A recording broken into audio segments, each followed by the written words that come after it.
trhy boli v roku 2025 veľmi volatilné. Hlavne v prvej polovici roka trhy prudko reagovali na každé vyjadrenie nového amerického prezidenta. No potom vždy prišlo k rastu, keď sa zistilo, že tá situácia nebude až taká dramatická, ako sa pôvodne očakávalo. V druhej polovici roka sme už takéto veľké výkyvy nevideli. Je to spôsobené aj tým, že investori berú vyjadrenia amerického prezidenta už s väčšou rezervou? Určite to tak je. Americký prezident si vlastne vyčerpal tú svoju chvíľku slávy, ten začiatkom roka. My sme tomu hovorili taký Trumpov taneček, kedy niečo vyhlásil, trhy na to prudko zareagovali, následne sa vysvetlilo, respektíve trhy sa upokojilo. To už ku koncu roku neplatí. Trhy už viac pozerajú na makroekonomiku, pozerajú na FED, pozerajú na centrálne banky, pozerajú na to, akým spôsobom trhy a teda finančné nástroje reagujú a výsledková sezóna, ktorá bola v Spojených štátoch, priniesla zaujímavé výsledky a z toho dôvodu aj trhy rástli. Ďalšia vec bola politika Fedu. Politika Fedu bola viac menej transparentná, vedeli sme, čo od nich čakať, vedeli sme, že budú skúmať, kde sa práve nachádza nezamestnanosť, vedeli sme, že budú pozerať na infláciu. Takže z tohto pohľadu to nebolo nejaké veľké prekvapenie. Pokles úrokových sadzieb nám potom priniesol aj zaujímavé zhodnotenie na finančných trhoch ku koncu roka. Vieme povedať, že kto sú víťazi tohto roka z pohľadu investovania? Z pohľadu investovania sú to opäť akcie, ktoré boli lepšie ako dlhopisy či alternatívne investície. Z tých priamo tých najväčších nárastov možno spomenúť ťažiarenské spoločnosti ďalej, ktoré boli zamerané na komodity spojené s umelou inteligenciou. Ďalej to boli tie trhy, ktoré v posledných rokoch boli vyklesané, či už to bola Európa, či už to bola Čína. Spojené štáty samozrejme tiež rástli, ale pomalším tempom, tí už si vyčerpali to svoje v predchádzajúcich obdobiach. No a v neposlednom rade to boli komodity typu zlato, striebro, platina. A ktoré investície naopak najviac klesli? Najviac klesli tie investície, ktoré boli práve spojené s tým predchádzajúcim rastom, či v prípade komodít to bolo napríklad kakao a podobne, ale nebola na tom dobre ani ropa, neboli na tom dobre ostatné komodity. Čo sa týka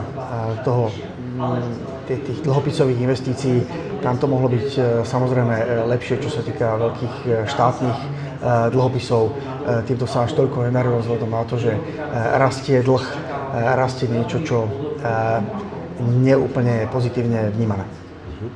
Veľkú časť rastu akciového trhu majú na svedomí veľké technologické firmy. Predstavuje to podľa vás riziko, alebo je to bežná súčasť trhov, keď vždy sa nájde niekto, kto ťahá lano? V princípe je to súčasťou toho, že tá top 10 vládne tým ostatným. My to vidíme v priebehu rokov, že aj tá top 10 tých najväčších spoločností sa či už doplňa, alebo postupne ju opúšťajú. Ale zároveň musím povedať, že nie je to úplne najlepšie, keď 10 spoločností tých najväčších vlastní, alebo má ten obrovský vplyv na aj ostatné spoločnosti alebo tie najväčšie indexy. Práve preto si myslím, že aj tento rok už ten nárast tej Magnificent Seven alebo tých spoločností, tých technologických, nebude až taký výrazný, ako to bolo tento rok. Myslím si, že aj tie ostatné spoločnosti relatívne lepšie porastú ako tie, ktoré narastli tento rok. Zo štatistik podielových fondov na Slovensku vyplýva, že v apríli, keď boli veľké prepady na akciových trhoch, tak Slováci paradoxne investovali najmenej. Nevyužili teda príležitosť na to, aby lacno dokupovali. Je to spôsobené aj tým, že Slováci sú stále veľmi neskúsení investori a boja sa investovať, keď to padá? Ja musím povedať, že neboli to len Slováci. Slováci sú proste investori možno trošku menej skúsení ako tí západní, ale je to absolútne klasický scenár, kedy vlastne malí akcionári vstupujú na trh, keď je najvyššie, predávajú väčšinou v panike.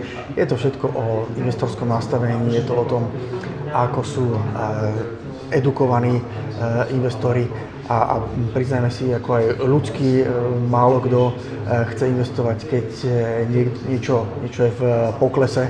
Na to treba skutočne disciplínu a na to treba aj nejaké investorské povedomie.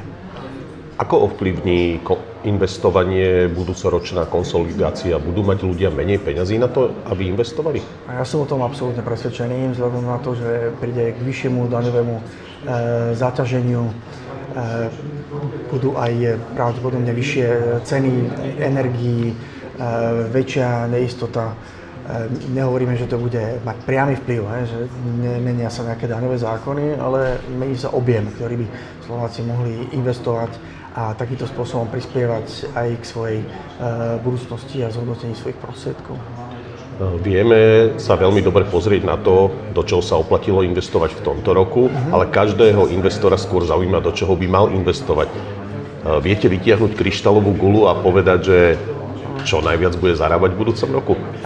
Myslíme si, že niektoré sektory majú väčšiu šancu ako tie iné sektory. Kryštálovú guľu sa vždy snažíme mať a tento rok v nej vidíme, že ešte nie je úplne všetko zainvestované, čo sa týka umelej inteligencie. Na to potom nadväzuje aj energetika.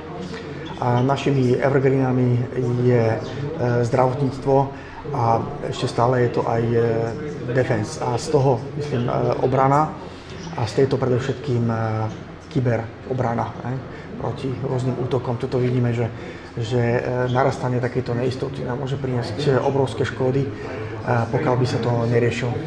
Takže umelá inteligencia môže byť podľa vás naďalej motorom rastu akciových trhov? Ja si myslím, že by mohla byť.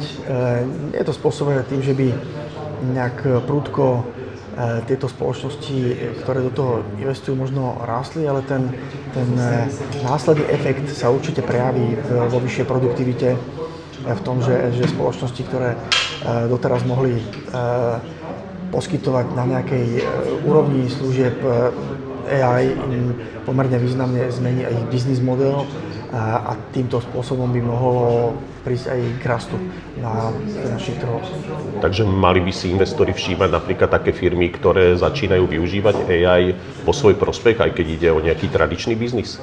Ja myslím, že tá AI zasiahne do veľkého počtu spoločností, ktoré možno ešte zatiaľ nevieme úplne doceniť, ale myslíme si, že AI bude niečo, čo nás prerastie a aj do budúcnosti každá spoločnosť ho bude musieť nejakým spôsobom využívať a preto si myslíme, že má potenciál aj do budúcnosti. Dobre, ďakujem za rozhovor. Ja ďakujem.